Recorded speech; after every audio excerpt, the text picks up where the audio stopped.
The story begins on a night when the forest seemed louder than the town itself. Hollow Creek was wrapped in silence, its lanterns burning low, its people asleep in narrow beds. But the trees did not rest.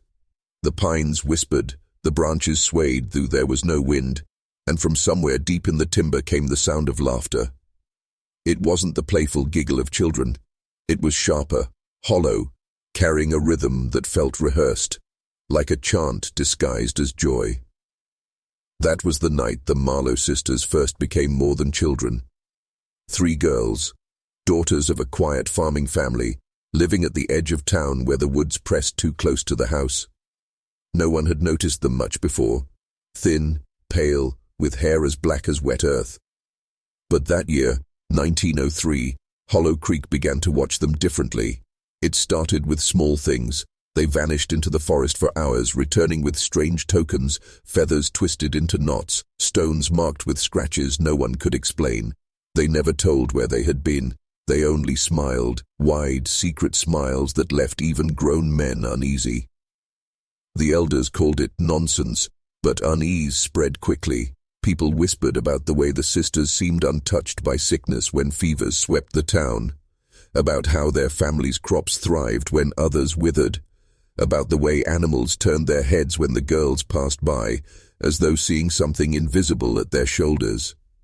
At first, no one dared to speak the word unnatural. In a town as small as Hollow Creek, suspicion was dangerous, but there was something different about these girls, something that set them apart even from childhood.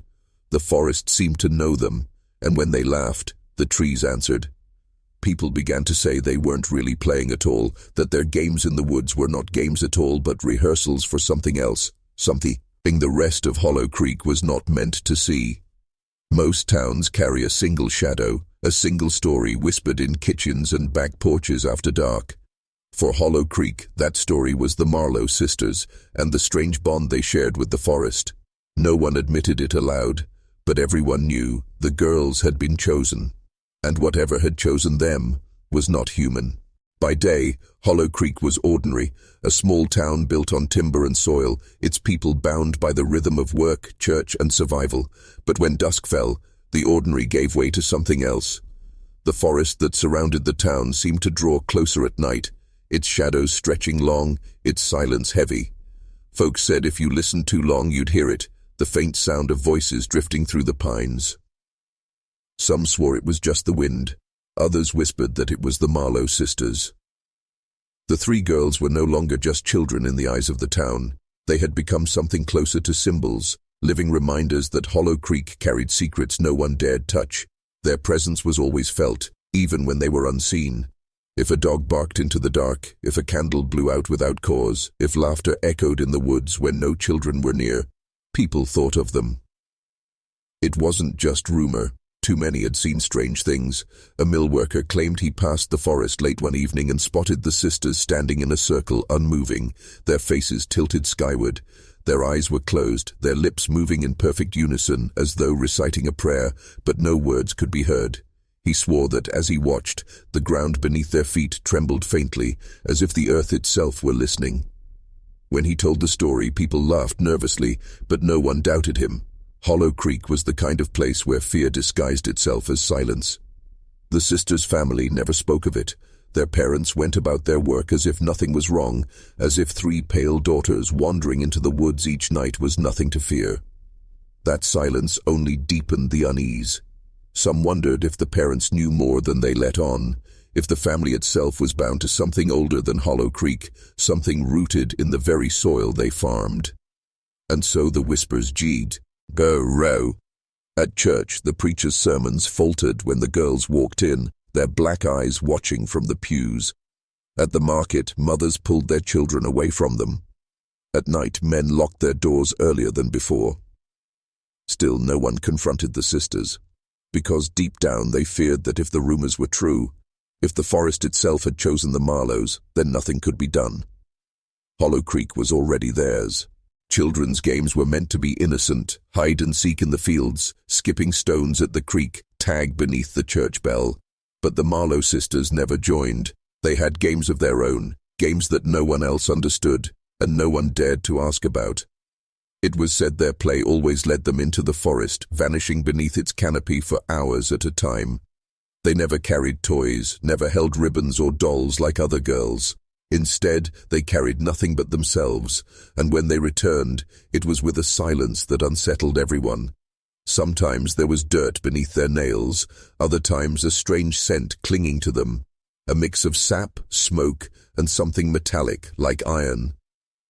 One summer evening, a farm boy named Samuel tried to follow.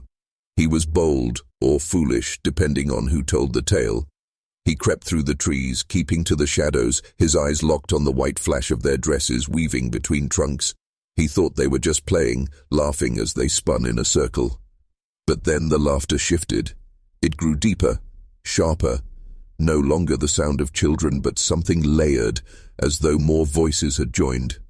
Samuel swore the ground itself stirred. The roots of the great oak seemed to twitch, and the air thickened, pressing against his lungs until he could hardly breathe. He stumbled back in terror, but not before he saw the eldest sister open her eyes. They were black, bottomless, fixed directly on him. He ran until his legs gave out. For days he did not speak, and when he finally whispered what he had seen, the town dismissed it as fevered imagination. But in their hearts, no one truly doubted him. After that, no child dared to follow again. From then on, the sisters' games became something the town tried to ignore, but ignoring did not erase them. At dusk, the people of Hollow Creek often caught glimpses, 3 small figures, skipping between the trees, their movements in perfect harmony, their shadows stretching longer than they should, and their laughter, always the laughter, thin, sharp, echoing through the forest long after the girls themselves had disappeared from sight. The adults told themselves it was nothing, but deep down, everyone knew those weren't games at all. They were rituals, rehearsals, and the sisters were only just beginning. Every town has a place it avoids. In Hollow Creek, it was the oak. It stood at the edge of the forest like a sentinel, ancient, massive, its branches stretching wide enough to blot out the moonlight. Its bark was gnarled and blackened, split with scars as though lightning had struck it countless times. Yet the tree never died. Instead, it thrived, feeding on something no one could name. The Marlowe sisters were drawn to it, always. No matter where their games began, they always ended at the oak. Villagers often saw them there at dusk, circling it hand in hand, whispering as though the tree itself were listening. Sometimes they pressed their palms against the trunk, tilting their heads as though waiting for an answer. And some swore they did hear an answer, low groans, deep rumbles, the sound of something alive beneath the soil. Long before Hollow Creek was founded, the land belonged to others. The native tribes who once walked the valley avoided the oak. They called it the place where the earth drinks. No one ever explained what it drank. But offerings were left there, bones, charms, even children's shoes, until the tribes abandoned the valley altogether. The settlers who built Hollow Creek knew the stories, but dismissed them. The oak was just a tree, or so they told themselves, yet unease lingered. Animals refused to graze near it, birds never nested in its branches, and children who strayed too close often returned shaken, speaking of whispers in the roots. To the Marlowe sisters, however, the oak was not feared, it was beloved. They decorated it with things they made from twigs and string, small woven figures, eyeless dolls dangling from branches, symbols tied in knots no one could untangle. The wind rattled them at night, filling the air with a sound like bones clattering together.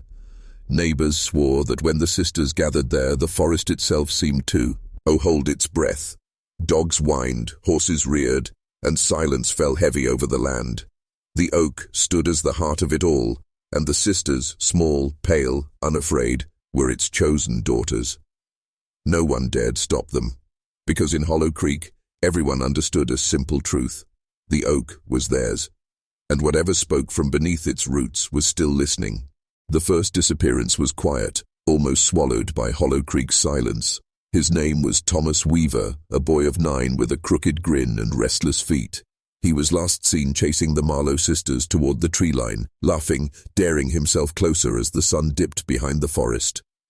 At first, no one worried. Children wandered often, but when darkness fell and Thomas did not return, unease spread. His mother lit a lantern, her voice breaking as she called his name again and again, her cries swallowed by the trees. By midnight, half the town had gathered with torches, their flames flickering weakly against the vast black of the woods. They searched until dawn. No footprints, no clothing, not even a snapped twig. It was as if the forest had swallowed the boy whole. When the search ended, Hollow Creek shifted. Mothers held their children tighter, doors were locked earlier, and everywhere, eyes turned toward the Marlowe sisters. They had been seen that night, pale figures standing beneath the oak, their faces expressionless, their hands clasped. When one man demanded to know what they were doing, the eldest only tilted her head and whispered, "He wanted to play." 3 days later, Thomas's mother found something on her porch. Muddy handprints smeared across the doorframe, small, child-sized, pressed in strange patterns, not random but deliberate, as if a message had been left, though no one could read it. Whispers grew louder. A hunter swore he heard children's laughter deep in the forest at midnight, though he was alone. Another villager claimed he saw the sisters carrying small dolls woven from twigs, 3 in total, each with twisted string where the heart should be. No one spoke accusations aloud, but the fear was palpable. The preacher's voice shook during Sunday service, his sermon collapsing into silence when the sisters walked into the chapel. Jones crossed themselves when they passed. Even the bravest men looked away when the girl's black eyes lingered too long. Thomas Weaver was never found. The search was abandoned, and though no one dared admit it aloud, the truth hung heavy over Hollow Creek. The boy hadn't vanished. The forest had taken him, and the sisters had held the door open. After Thomas Weaver vanished, Hollow Creek carried its fear like a hidden wound. People avoided speaking of it in daylight, but at night the whispers grew louder. Some said the forest had claimed him. Others muttered that the Marlowe sisters had delivered him to something older, something waiting beneath the roots of the oak. Then came the dolls. One morning a farmer cutting across the edge of the forest stopped cold. Hanging from the great oak were shapes swaying gently in the wind. 5 small figures, woven from twigs, bound with twine, their limbs bent into strange, unnatural poses. They dangled from the branches like offerings, eyeless, their heads tilted downward. By noon the whole town knew. The bravest men gathered to cut them down, but when they drew close, their courage faltered. The dolls were not random. Each had marks, scratched into the wood, symbols that looked carved, not broken. Circles within circles, jagged crosses, shapes that seemed to shift when stared at too long. And one doll wore a scrap of cloth tied around its neck, a piece of fabric that Thomas Weaver's mother swore was from her son's shirt. The men cut the dolls down anyway, tossing them into the fire. The flames swallowed them, but not without a sound, an unnatural crackling that some described as shrieking, as if the dolls themselves resisted being destroyed. That night the sisters were seen again at the oak. Villagers swore they watched the 3 girls stand beneath the blackened branches, gazing up at the empty ropes where their creations had hung. The youngest began to cry, not the sob of a child, but a strange, sharp wail that made the dogs in Hollow Creek howl in unison. The next morning, 5 new dolls hung from the oak, identical to the first. From then on, no one touched them. The dolls remained, multiplying over time, 10, then 20, dangling in rows like silent witnesses. Each one twisted, bound, lifeless, but with a presence that unsettled everyone who saw them. People avoided the forest altogether. Children were warned never to stray near the oak. But the Marlowe sisters visited daily, their laughter echoing as they spun beneath the dangling figures. And every villager began to ask the same question in hushed voices. Were the dolls only dolls, or were they children? Hollow Creek would never see again. The preacher of Hollow Creek had always been a steady man. Reverend Caleb Wright was not given to superstition. His sermons were plain, stern, and rooted in Scripture. But after Thomas Weaver's disappearance and the sight of the dolls hanging from the oak, his voice began to tremble. On a Sunday morning in late October, the church was packed. The townsfolk gathered, their faces pale, their whispers clinging to the walls like smoke.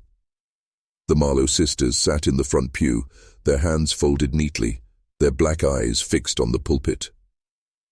Reverend Wright cleared his throat. His words came slow, measured. "There are forces," he said, "that do not serve God. Forces that whisper, that tempt, that take. Some of you have heard them in the trees. Some of you have seen their works." His eyes flicked toward the sisters, just for a moment, before darting back to the Bible in his hands. "I tell you now, those who consort with such forces are not children of God, but instruments of darkness." A shiver rippled through the congregation. Mothers clutched their children tighter. Men shifted uneasily in their seats. The sisters did not move. The Reverend pressed on, his voice rising, cracking. "If we do not cast them out, if we do not cleanse this town, Hollow Creek will be cursed. Mark my words, the forest will not stop with one boy. It will not stop until it has taken us all." Silence followed. The air in the church grew heavy, suffocating. And then, the eldest Marlowe sister smiled, just slightly, a curve of her lips that seemed too deliberate, too knowing. Reverend Wright faltered, his words caught in his throat, his hands shaking as he clutched the edges of the pulpit. For a long moment, no one breathed. The church was filled only with the sound of the wind pressing against the windows, like fingers tapping the glass. The sermon ended abruptly. The Reverend closed his Bible, his voice breaking as he dismissed the flock. That night, he was seen walking toward the forest, lantern in hand, muttering prayers under his breath. By morning, his lantern was found near the edge of the oak, but Reverend Caleb Wright was never seen again. The deeper the Marlowe sisters ventured into the woods, the more Hollow Creek's people whispered of a strange rhythm that seemed to pulse through the pines themselves. On windless nights, when the world should have been still, the forest throbbed with a low, steady sound, like a heartbeat muffled beneath the earth. Farmers heard it while tending their fields near the tree line. Children swore it drummed in their ears when they tried to sleep. And always it began the moment the sisters disappeared into the shadows of the barrens. Some said it was only the echo of nature, roots shifting or water moving underground, but those who had walked the forest floor knew better. They felt it vibrate through their bones, each beat syncing with their own pulse until their hearts no longer felt like their own. It was as if the woods were breathing through them, binding them to something vast, unseen, and merciless. The sisters were never disturbed by the sound. On the contrary, they moved in rhythm with it, as though the forest was teaching them a song only they could hear. Villagers described how the three girls would stand in perfect stillness, eyes closed, hands clasped together, swaying faintly as though rocked by an invisible cradle. When the heartbeat grew louder, they smiled, smiles that unsettled even the bravest men of Hollow Creek. One night, a logger followed them, convinced he would uncover their trick. He claimed the sisters led him to a clearing where the trees bent inward, forming a dome of twisted branches. Inside, the heartbeat roared so loud his vision blurred. He stumbled, clutching his chest, as though the forest was forcing his heart to break its rhythm and surrender to another. And in that blur, he saw the sisters kneel in unison, pressing their palms to the ground. The earth seemed to answer them, the soil trembled, the roots groaned. The logger returned to town pale and shaking, insisting he would never enter those woods again. When pressed about what he had seen, he muttered one phrase again and again. "It isn't their heartbeat, it's the forest's, and it's calling them home." From then on, no one doubted that Hollow Creek's pine barrens held a life of their own. And if the forest had a heart, the Marlowe sisters were its daughters, born not of flesh, but of pulse and shadow. The first disappearance was dismissed as mischief. Children in Hollow Creek often strayed too far while playing near the tree line, but this was different. A boy of 8, sturdy and cautious, vanished without a sound. His friends swore they saw him only moments before, chasing a rolling hoop toward the edge of the pines. Then, nothing. No cry, no broken branches, no trace. The forest had swallowed him whole. The Marlowe sisters were seen that day, always watching, always near. They stood hand in hand at the border of the woods, their pale faces half lit by the fading sun. Some villagers swore they were smiling, others claimed they were whispering, lips moving in unison, though no sound carried across the field. When the boy's parents demanded answers, the sisters only tilted their heads and said, "He belongs to the forest now." The search parties grew desperate. Men carried lanterns into the barrens, calling the boy's name until their throats grew raw. Dogs were brought in, but they whined, tails tucked, refusing to step beyond the tree line. The ground was turned, the creek searched, but nothing was found, not even a footprint. It was as though the earth itself had sealed over the boy's existence. Weeks later, another child disappeared. This time a girl of 6, her bonnet found snagged on a low branch at the edge of the woods. Again the sisters were there. They didn't speak this time, they only hummed, a low and eerie sound that set the mothers of Hollow Creek trembling. By now the villagers whispered openly. The forest was taking their children, and the Marlowes were its messengers. Panic gripped Hollow Creek. Parents forbade their children from going near the woods, locking them inside after dusk.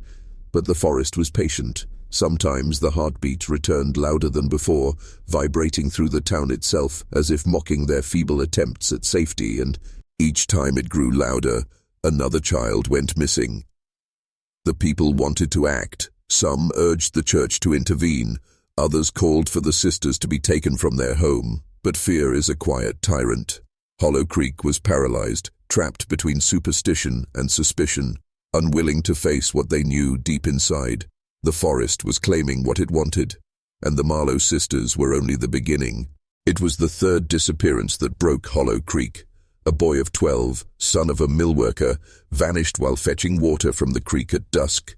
His bucket was found overturned on the bank, ripples still moving across the surface when his mother arrived, screaming his name. There were no signs of a struggle, no footprints leading away, just silence and the weight of the forest pressing close. The mother's grief turned quickly to fury. She stormed into the town square at dawn, her hair unbound, her face streaked with tears and dirt. She cried out that it was the Marlowe sisters, that their forest games had cost Hollow Creek its children. "I've seen them," she wailed, standing at the edge, watching, smiling, calling the forest with their chants. Her voice rang through the streets, a raw wound that forced every villager to stop and listen. But Hollow Creek was a place chained by silence. The pastor urged caution. The sheriff muttered about evidence. Yet every mother in town tightened her grip on her child's hand that day, eyes darting toward the trees. Fear was no longer whispered in kitchens, it stood openly, breathing at their necks. The Marlowe family denied everything. Their father, a gaunt man with hands like knotted rope, swore his daughters were innocent. Their mother sat rigid beside him, her face a mask, lips pressed shut, as if even breathing too loudly would betray them. But the sisters, they neither defended nor denied. They only stood together, fingers intertwined, eyes dark and steady. When asked directly, the eldest spoke. "We do not take them. The forest does, and once the forest calls, no one can refuse." Her words spread like infection. That night, the grieving mother broke into the church, clutching her son's wooden toy horse, and demanded the pastor lead a prayer to banish the evil. Her cries echoed against the stained glass windows, desperate, aching. But when the congregation gathered, their prayers faltered. For outside, in the stillness of the woods, the heartbeat began again, louder than ever before. It rattled the pews, made the lamps quiver, and drove every whispered prayer into silence. One by one, the townsfolk turned their heads toward the forest, their faces pale with terror. The mother's voice cut through the quiet. "God has abandoned us. Only the forest listens now." And in that moment, even the faithful began to wonder if she was right. Pastor Whitlock had always been the firm anchor of Hollow Creek. For decades he had stood in the pulpit declaring that faith was stronger than fear, that God's light could cut through even the darkest shadows. But after the mother's plea, something inside him began to falter. The forest's heartbeat was not just sound, it was weight. He felt it most when standing alone in the chapel late at night. The candles trembled, flames bending as though bowing toward the tree line beyond the stained glass. Each beat pressed against his chest until he could no longer tell if it was his heart or the forests that kept him alive. He began to wake in cold sweats, dreaming of trees bending over him, whispering psalms in voices he could not silence. One Sunday, his sermon cracked. His voice trembled as he spoke, hands clenching the wooden lectern. He told his congregation that evil was not always the devil they knew, but something older, something that might have been here long before men had built their homes and steeples.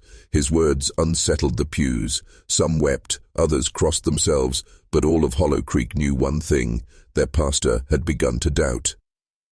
That night, Whitlock walked to the forest's edge, lantern in hand. He thought of the missing children, their faces vivid in his mind, and he whispered a prayer, not to God, but to the trees.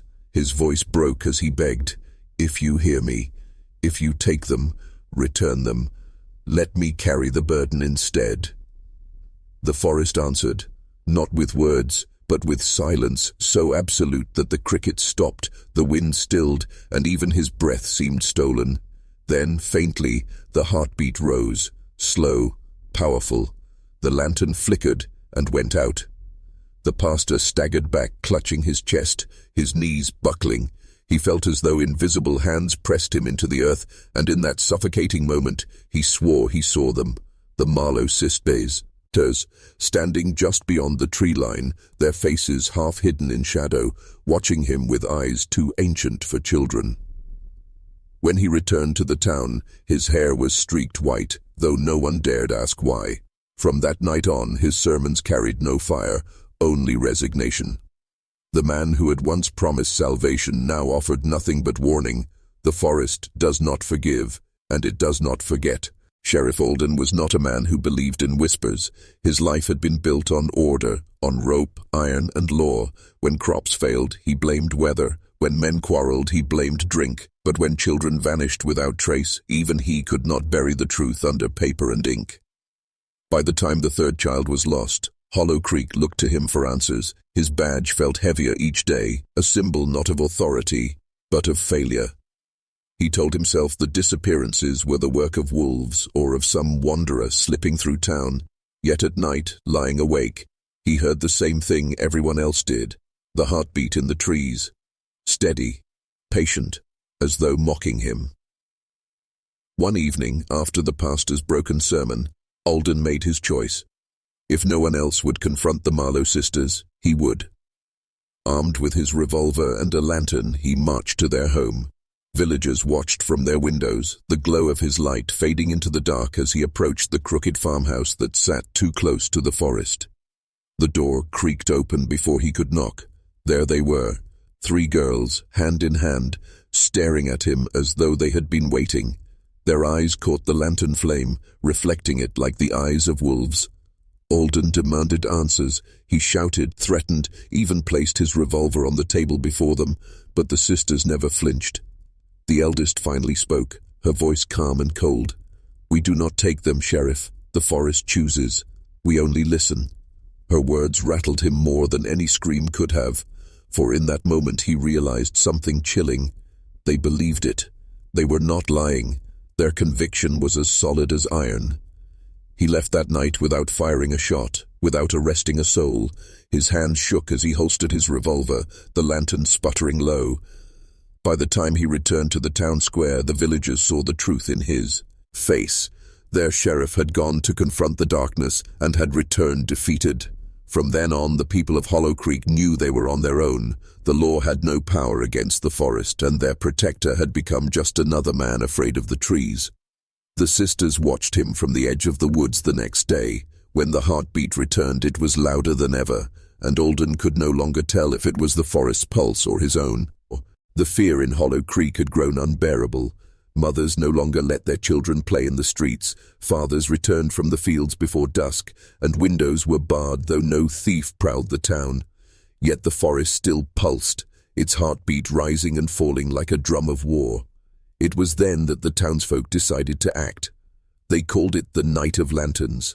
Every able-bodied man gathered in the square, lanterns raised high, ropes and axes at their sides.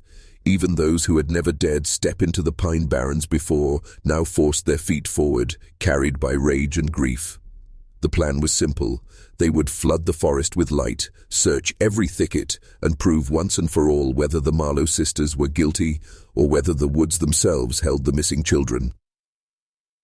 The women wept as their husbands and sons marched toward the tree line. The sisters were there too, standing silently at the edge as if waiting. They did not protest, did not run. They only watched, their pale faces glowing in the lantern light. When asked what they had to say, the youngest whispered words that chilled the entire square: "You will not come back the same." The men entered the woods, lanterns swung like fireflies, bobbing deeper and deeper between the trunks. At first there was only silence, but soon the forest stirred. The heartbeat began again, faint, then louder, until the ground seemed to tremble beneath their boots. Branches shifted above, though no wind stirred. Some men swore they heard children laughing just beyond the reach of their lights. Others claimed to hear crying, soft, broken, begging to be found. Hours passed. The women waiting in the square prayed, clutching rosaries and holding their children close. Then, just before dawn, the first man stumbled back into town.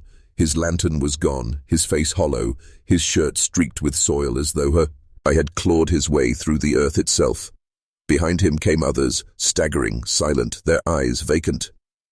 Not a single missing child was returned, and when the people demanded answers, those who had entered the woods only shook their heads. None of them could speak of what they saw, not because they refused, but because they could not. Their voices failed them, as if the forest had stolen the words from their throats.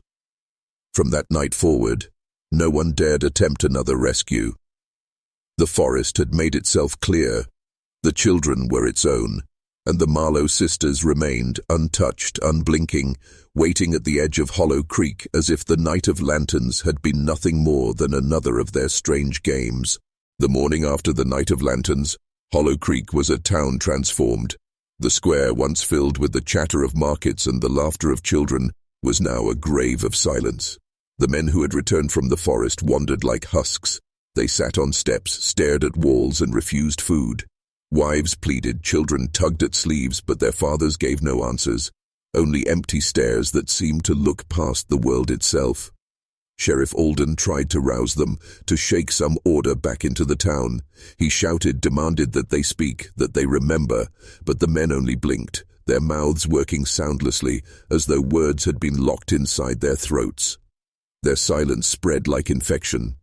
Hollow Creek had always been a place of whispers, but now it had become something worse, a place where no one dared speak at all.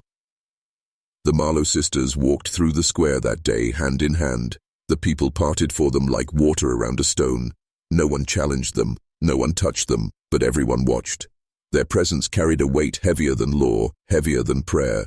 It was as if the forest itself walked with them, unseen, yet undeniable.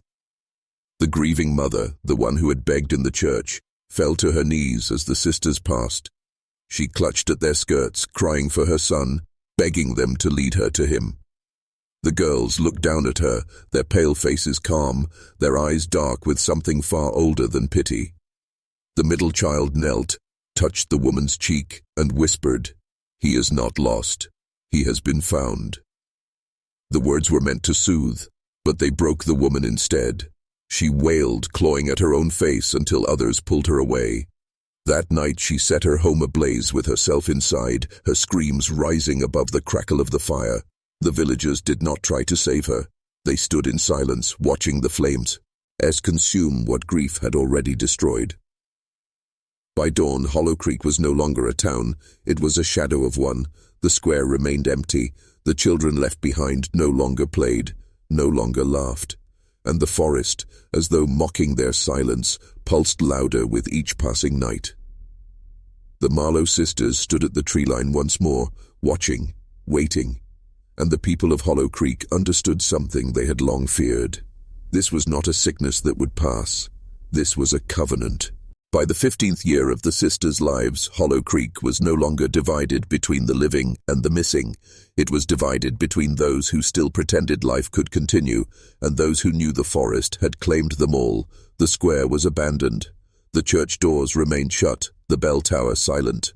Families clung to each other in their homes, but always their eyes turned to the woods, waiting for the next pulse, the next beat, the next loss. It was then the whispers began. The Marlowe family had made a pact. Not a pact spoken aloud, but one written in silence, passed from parent to child like a curse in blood. Some said their ancestors had been the first to settle Hollow Creek, carving homes where no homes should have been. That they had cut down trees that should never have been touched, spilled blood where the soil still remembered older things, and the forest, instead of erasing them, had bargained. The bargain, the whispers said, was this: the Marlowes would prosper, untouched by famine or plague, so long as the forest was fed. And if the trees wanted children, if it wanted laughter to echo through its hollow heart, the Marlowes would provide.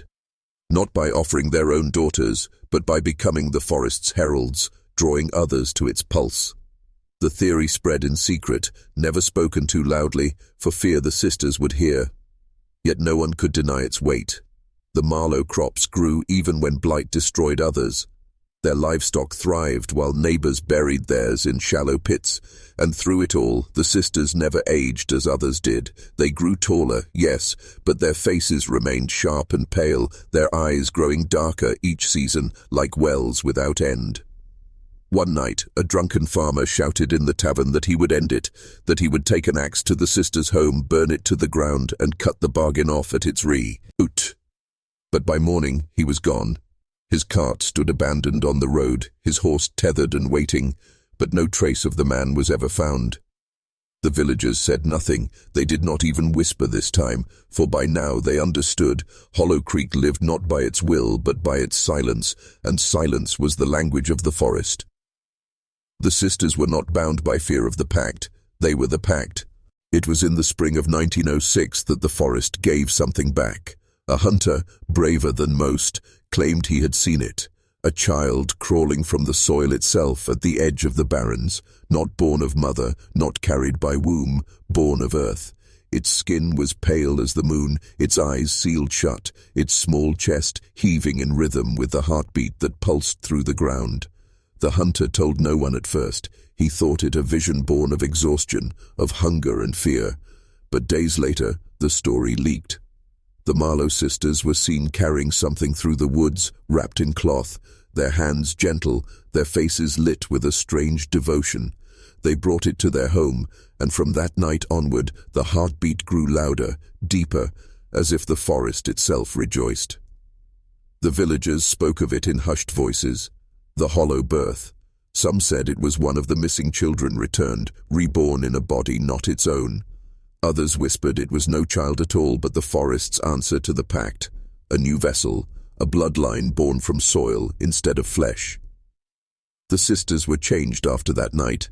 They no longer stood silently at the tree line, waiting for the villagers to notice them.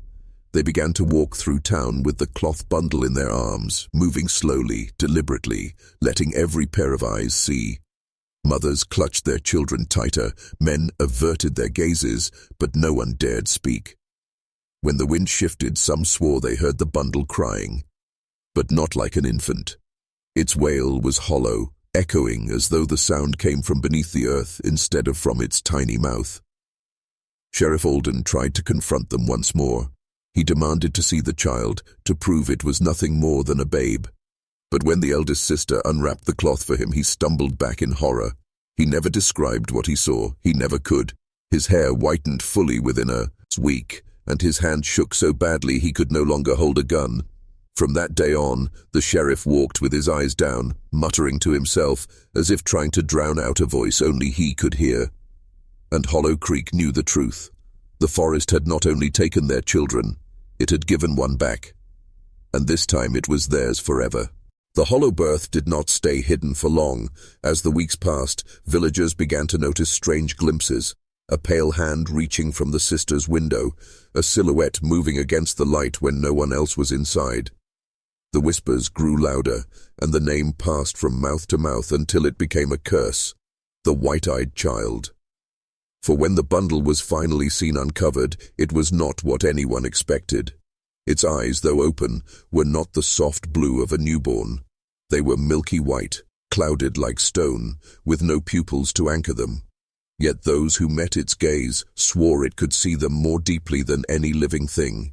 Its stare left men trembling, women weeping, and children unable to sleep for nights after. The sisters carried it with reverence, as though the child were a king, and they, its servants. They never let it cry for long. Its wail was unlike any sound the town had heard. Hollow, echoing, as if it came not from lungs, but from a cavern deep underground. The dogs howled when it cried, the windows rattled, and the forest's heartbeat surged in rhythm with its voice. Some said the child was a vessel, an answer to the bargain, that it carried within it the souls of those who had vanished, that the missing boys and girls lived still, trapped behind those white eyes, their laughter and sobs fueling the echoing cry. One night a midwife, brave or perhaps foolish, slipped into the Marlowe home to see the child for herself. She returned before dawn, pale and broken, muttering of its touch.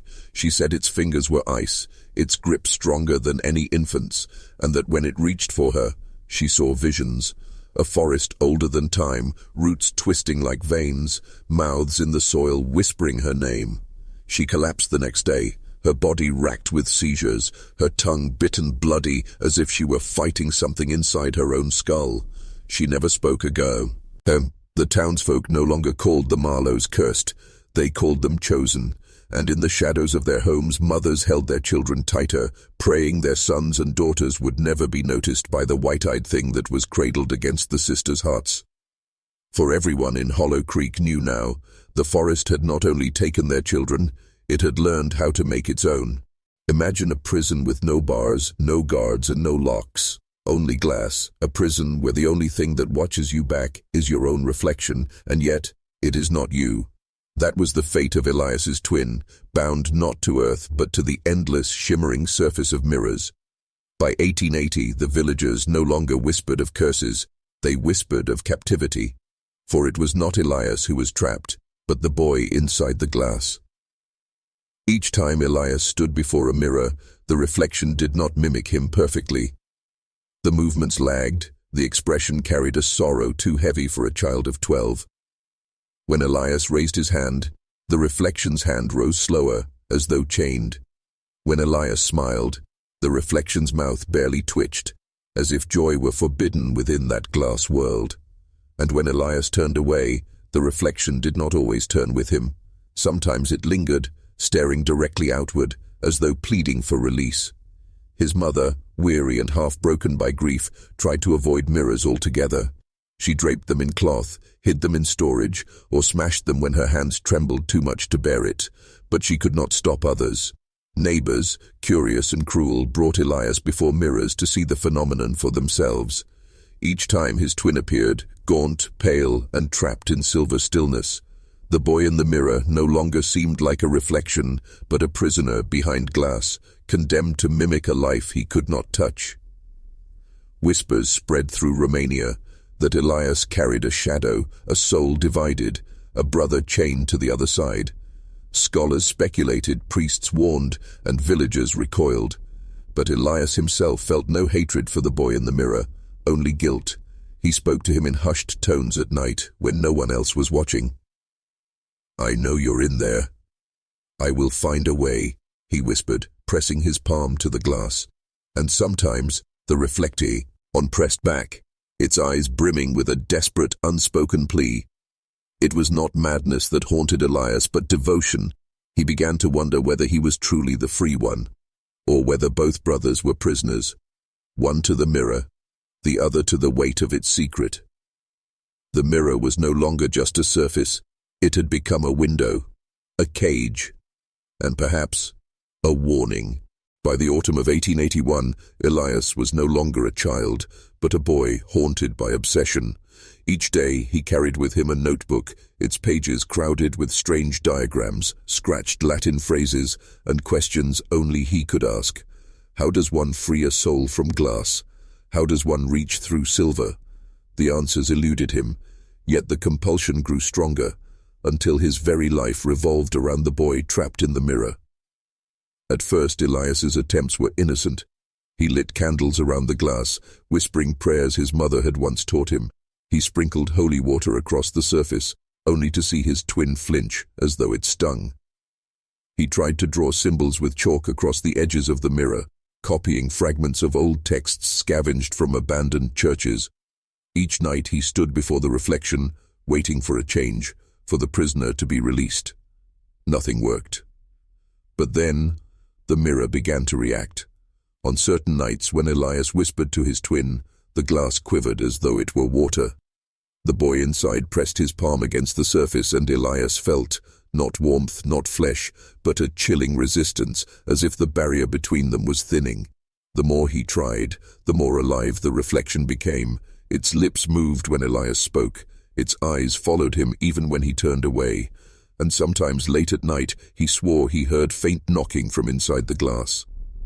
Desperation twisted into danger.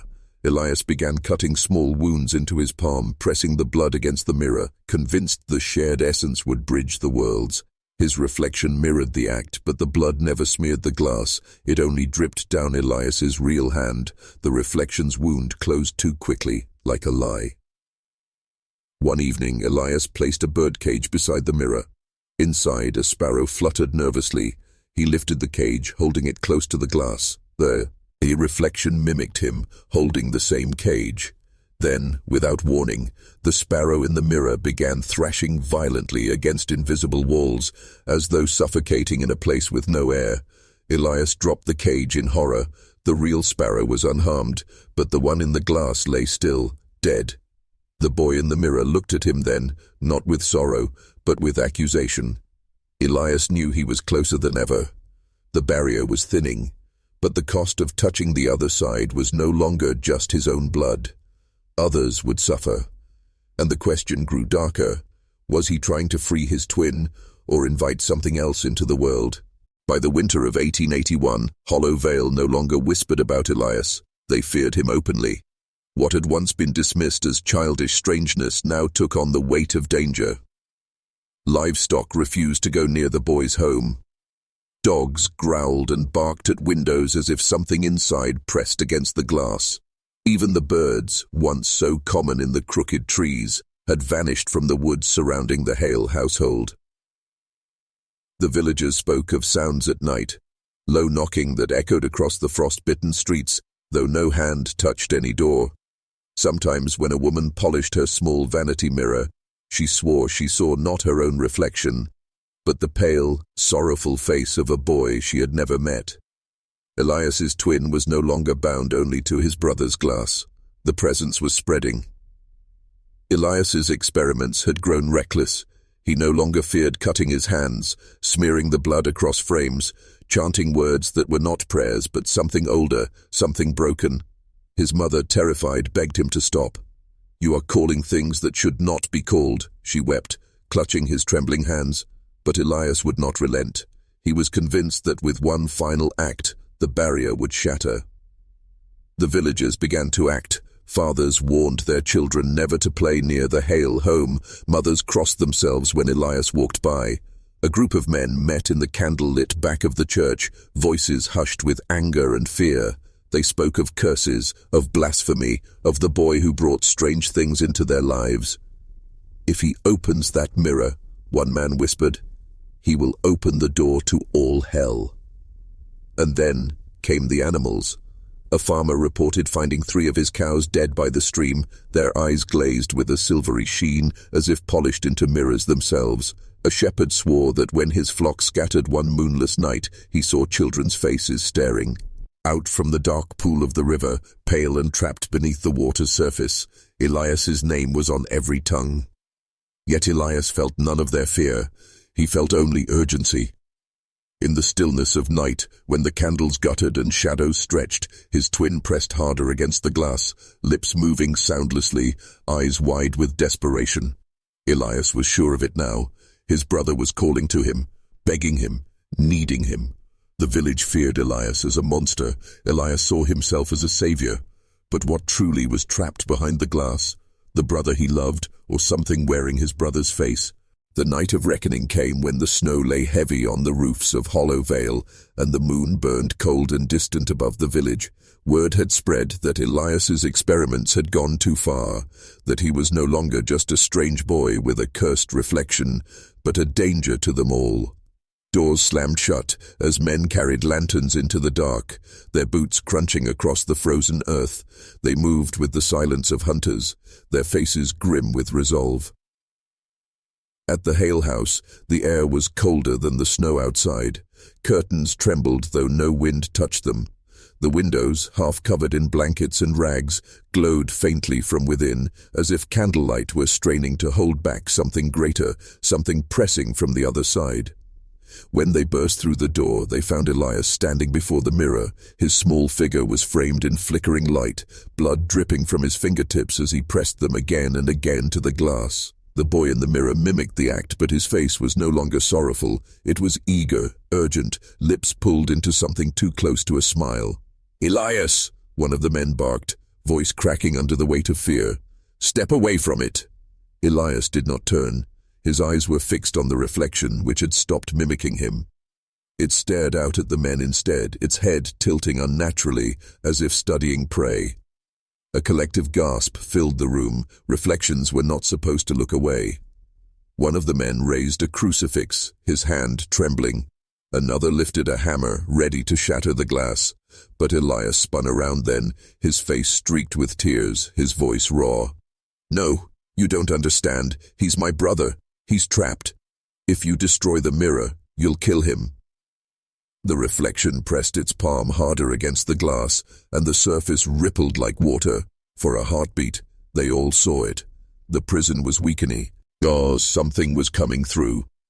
The men froze, torn between fear and pity. Was this truly a twin, a soul in chains, or a thing wearing the boy's likeness? Elias clutched the mirror's frame, desperate. "Just one more night," he begged. "One more chance. I can bring him back." But the reflection's eyes told another story, wide, gleaming, hungry. The village had come to stop Elias. What none of them realized was that they had arrived too late. It began with a sound no one could mistake. Sharp, splintering, alive. The mirror's surface quivered, then cracked like ice under heavy weight. A thin fracture split across the glass, cutting through the reflection's face. Yet the boy inside did not flinch. He only smiled wider, the crack tracing like a scar across his pale cheek. The villagers shouted, some raising their hammers, others stumbling backward toward the door. But Elias spread his arms wide, shielding the mirror as though it were his child. "No!" he screamed, voice ragged. "You'll kill him. He's almost free." The glass groaned, bending inward and outward, rippling as though the surface were no longer solid. Candle flames bent toward it, pulled by a breathless suction. The air thickened, colder than the snow outside, and every man in the room felt his lungs seize as if something were drawing the air from them, feeding the glass. Elias's mother, pale and trembling, clutched her rosary in the corner. "Please, Elias, stop this. That is not your brother anymore." But Elias only pressed his bleeding hand harder to the mirror. The reflection did the same, though its wound did not bleed. It smoked, black tendrils curling outward like roots seeking flesh. The cracks deepened, spreading like veins, until the whole frame shuddered on the wall. One villager found his courage and swung his hammer down, aiming for the heart of the glass. But before the blow could land, the reflection moved first. Its hand shot forward, not in mimicry but in defiance, and the hammer flew from the man's grip as though struck by invisible force. The tool clattered across the floor, its handle coated with frost. The reflection was no longer bound by mimicry, it was fighting back. The villagers panicked. Some fled, stumbling into the snow outside. Others shouted prayers, their voices drowned by the mirror's growing hum. The air buzzed, with a terrible vibration, rattling the wood beams, shaking the icons from the walls. Elias fell to his knees, tears streaming down his cheeks. "Just one more crack," he whispered. "Please, come through." The glass answered him. The fractures split wide, jagged lines glowing faintly with a silvery light. The boy inside pressed both hands against the surface, his grin stretching too far, too sharp. And then the sound came, a deep, resonant shatter, like a bell tolling from the depths of the earth. The mirror was breaking, not just opening, breaking.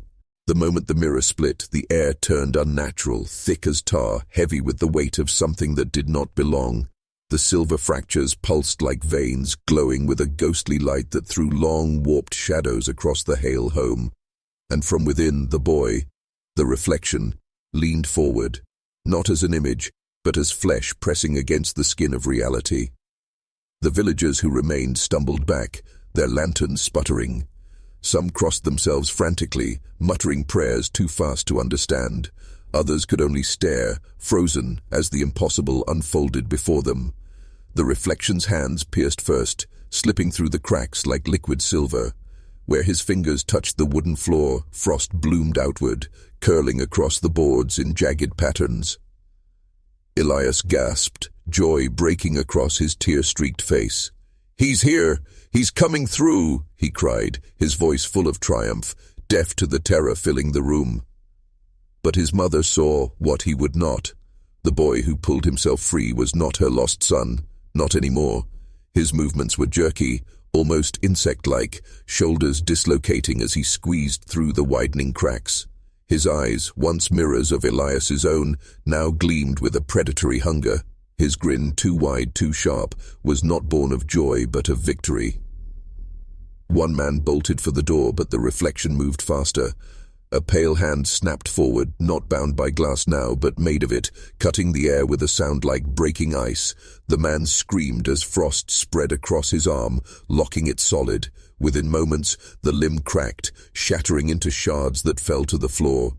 The villagers erupted into chaos. Some fought to flee, others raised their weapons, but all too late. The thing that had once been a reflection was fully stepping into their world now, shoulders hunched, movements unholy. Each crack that split behind him loosed, not sealing the prison but sealing the escape route, ensuring nothing could be forced back inside. Elias fell forward, reaching for his twin, his voice breaking. "I told you I'd free you! I told you!" The boy's face turned to him at last, and for one brief, agonizing heartbeat, the eyes softened, almost human again, before the grin split wider, and a voice that was not Elias's brother's hissed into the frozen air. "You didn't free me. You invited me." The last shards of the mirror fell, and the reflection stood whole in the living world. The reflection had crossed over, not as a boy, not as a twin, but as something ancient draped in the shape of Elias's brother. It stood in the Hale home, its pale body shimmering faintly in the lantern light, as though shards of glass still clung to its skin. Every step it took left frost spreading across the floorboards, the wood groaning beneath its unnatural weight. The villagers who remained, 3 men clutching axes and 1 trembling priest, gathered their courage and advanced. "Back, demon!" the priest roared, raising his crucifix high. His voice broke with terror, but the symbol seemed to steady his hand. The creature tilted its head, its grin widening until the skin at its cheeks tore, glinting like fractured porcelain. The crucifix began to blacken, not from fire, but from a creeping silver tarnish that spread outward, corroding the holy metal. The priest dropped it with a cry as the creature stepped closer, its hollow eyes fixed on him. Then came the sound, low, guttural, like glass grinding against stone. From the mirror, shards scattered across the floor, faces began to form, tiny distorted reflections of villagers, their mouths opening in silent screams. The room filled with the noise of thousands of invisible voices pressing against reality, straining to escape. One man swung his axe, striking the creature's shoulder. The blade buried deep, but instead of blood, a spray of sharp glass erupted outward, cutting his face to ribbons. The wound sealed almost instantly, smooth as polished crystal, leaving no mark on the monster. It turned to the man, placed one cold hand on his chest, and pushed. The villager staggered back, gasping, then froze solid, his body encased in ice before shattering like a broken mirror. Elias's mother screamed, falling to her knees, clutching at her son. "Do you see what you've done? That is not your brother." But Elias, shaking, whispered in denial. "It is him. It has to be him. He just needs time." His wide eyes never left the creature, even as it slaughtered those who had come to protect the village. To Elias, the reflection was not a monster. It was still his brother, twisted, broken, but his. The frost spread like wildfire through hollow vale, creeping along cobblestones, climbing wooden fences, curling over windows. In minutes, the village looked as if it had been gripped by an unnatural winter, though the sky above was clear and the moon burned bright. The creature stepped into the street, its body gleaming with faint silvery light, each movement a slow mockery of life. Behind it, Elias followed, trembling but unyielding, convinced still that his brother had returned. The first scream came from a farmhouse at the edge of the lane. A man opened his shutters, lantern in hand, and gasped when he saw the frost reaching up his walls. His breath caught in his throat as he stared down into the street. The creature lifted its head, locking eyes with him. For a moment, the villager saw not a monster but his own reflection in the creature's gaze, except the reflection was smiling while he was not. The window shattered inward, shards flying like knives, and the man's scream was cut short. Doors slammed. Mothers pulled children from their beds. Men scrambled for weapons, but it was too late. The frost was already inside their homes, climbing across their walls, sealing their doors shut with sheets of ice. The village was a prison now, and the reflection walked its halls. A group of men rushed into the street, armed with pitchforks and torches. They circled the creature, firelight dancing on its gleaming skin. "Back to hell with you," one shouted, thrusting his torch forward. For a heartbeat, the flames seemed to matter. The reflection flinched, its skin crackling under the heat. But then it reached out, gripped the torch with its bare hand, and the fire died as if swallowed by the cold. The wooden shaft froze, snapping in two. With a sweep of its arm, the men were thrown back, landing hard in the frost. One never rose again, his chest pierced clean through by a shard of ice that had not been there before. Elias stumbled forward, shouting desperately, "Stop, please stop. They don't understand. You're not evil, you're just lost." His voice cracked, thin against the chaos. The creature's head turned toward him, and for a flicker of a moment, the grin faltered. A shadow of recognition or mockery? Elias could not tell. The villagers huddled in fear, their once quiet town now a stage for something no prayer could banish.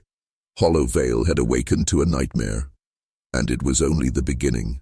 The villagers, broken and terrified, fled toward the only place they still believed sacred, the old stone church at the village's center.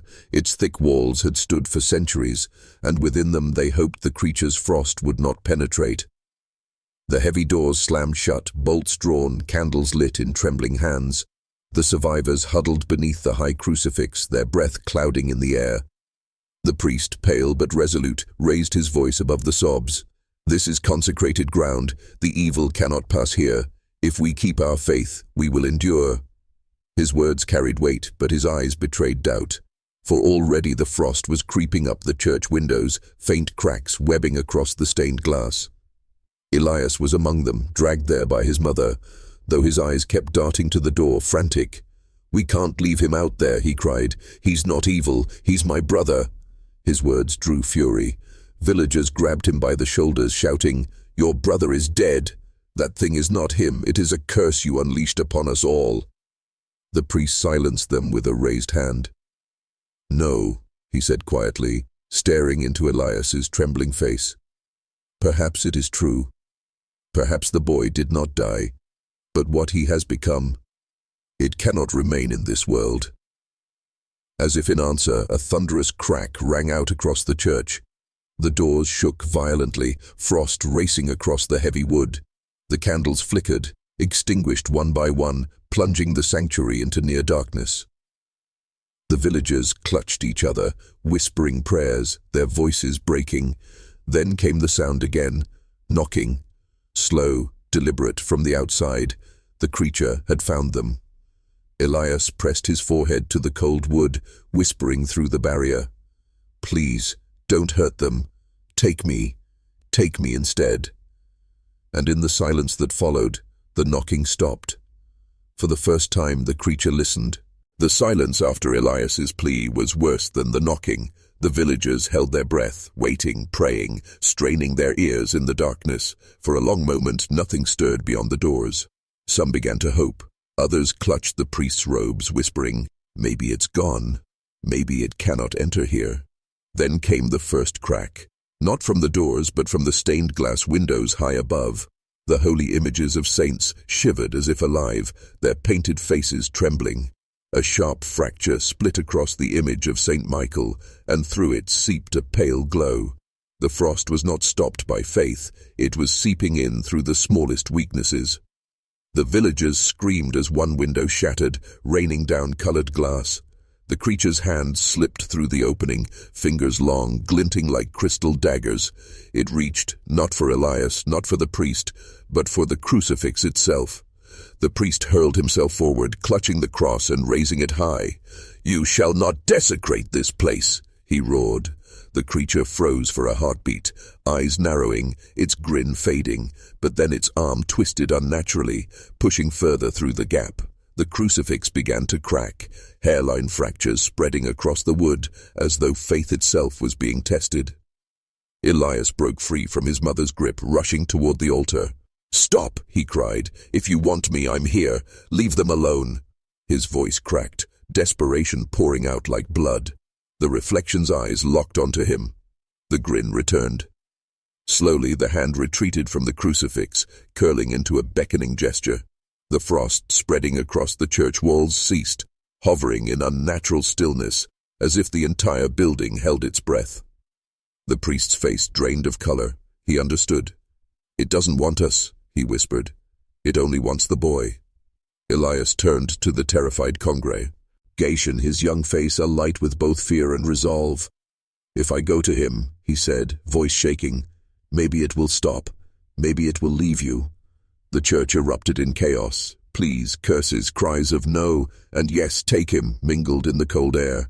His mother screamed, clutching at his clothes, begging him not to step outside. But Elias's gaze never wavered from the glowing cracks in the glass, because deep inside he no longer feared the reflection. He believed it was waiting, not to destroy him, but to claim him, and Elias was ready to be claimed. The church was chaos, but Elias moved as if in a dream. Villagers shouted, some clawing to hold him back, others too terrified to stop him. His mother clung to his arm, sobbing, her nails digging into his skin. "Please, Elias, please, you'll die. Don't leave me." But Elias's eyes were fixed on the fractured window where the pale glow bled through. The reflection waited, patient, knowing. The priest caught his arm next, pulling him close, voice urgent but trembling. "Child, listen to me. That thing is not your brother. It wears his face, but it is not him. If you step through those doors, it will consume you." Elias shook his head violently, tears streaming down his cheeks. "You don't understand. He's been trapped all this time. I can't leave him there. I won't. If I go, maybe he'll be free. Maybe he'll stop." The priest's grip faltered. In his heart he knew the boy was already lost, not to death, but to devotion. Nothing could sever his bond to the thing beyond the glass.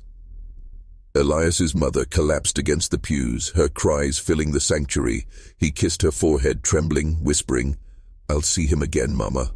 I promise." Then, before anyone could stop him, Elias unlatched the heavy church doors. A rush of freezing air burst inside, snuffing out the remaining candles. The villagers recoiled, clutching each other as the boy stepped into the night. The village lay still under a blanket of frost. The reflection stood in the square, motionless, waiting. Its pale body gleamed in the moonlight, and though its grin was monstrous, its eyes mirrored Elias's own. For a moment everything was silent. Elias took a step forward, then another. His bare feet crunched on the frozen earth. The reflection mirrored him, not in glass, but in flesh now. They moved as one. The priest's voice rang out behind him, desperate. "Elias, if you step into its arms, you won. To be saved, you'll be erased." But Elias never turned back. His small hands reached upward as the reflection lowered its own, arms spreading like a terrible embrace. The frost beneath Elias's feet glowed faintly, pulsing like a heartbeat. The boy's choice was made. He would belong to the reflection, and as their hands met, the world itself seemed to shudder. The story of the Marlowe sisters never truly ended. It dissolved into whispers, half-buried accounts, and the nervous laughter of those who swear they've seen their shadows in Hollow Creek's woods. The townsfolk who once tried to explain away the strange games, the silence, and the disappearances eventually gave up, leaving the forest to its own devices. What survived were fragments, burned diaries, half-told tales, and the faint sound of children's voices carried on the wind, where no children live. It is said that if you walk into Hollow Creek at dusk, the air changes. The trees grow still, as though listening. Those who have dared to linger claim they hear faint laughter, playful at first but warped, dragging into a tone not quite human. Others speak of seeing three pale figures in old-fashioned dresses darting between the trunks, too fast to follow, too deliberate to dismiss as tricks of the eye. Always three, always together. Skeptics argue the forest itself is playing tricks, that grief and superstition fed the legend until it grew teeth. But families in Hollow Creek know better. They warn their children, do not stray near the creek after sundown, and if you hear the laughter of girls, do not answer. The strangest detail is how nature itself seems to guard the secret. Storms roll in without warning, lightning striking the same clearing where the sisters once gathered, trees bend unnaturally, forming archways like doorways to some hidden place. Even animals avoid the area, their trails veering away as though repelled by something unseen. Over the years, investigators, priests, and thrill-seekers have tried to make sense of it. Some returned shaken and pale, refusing to speak of what they saw. Others never returned at all. Their names were quietly added to the tally of Hollow Creek's missing. The truth may never be fully known. Whether the Marlowe sisters were victims, monsters, or something caught between, their presence lingers like a wound that never closes. The forest keeps its secrets, swallowing time, memory, and those foolish enough to dig too deep. And so the tale endures, not because anyone can prove it, but because Hollow Creek itself refuses to let it die. The laughter still drifts across the night air, faint and mocking, a reminder that some games are never over, some players never leave the field, and some forests never give back what they take.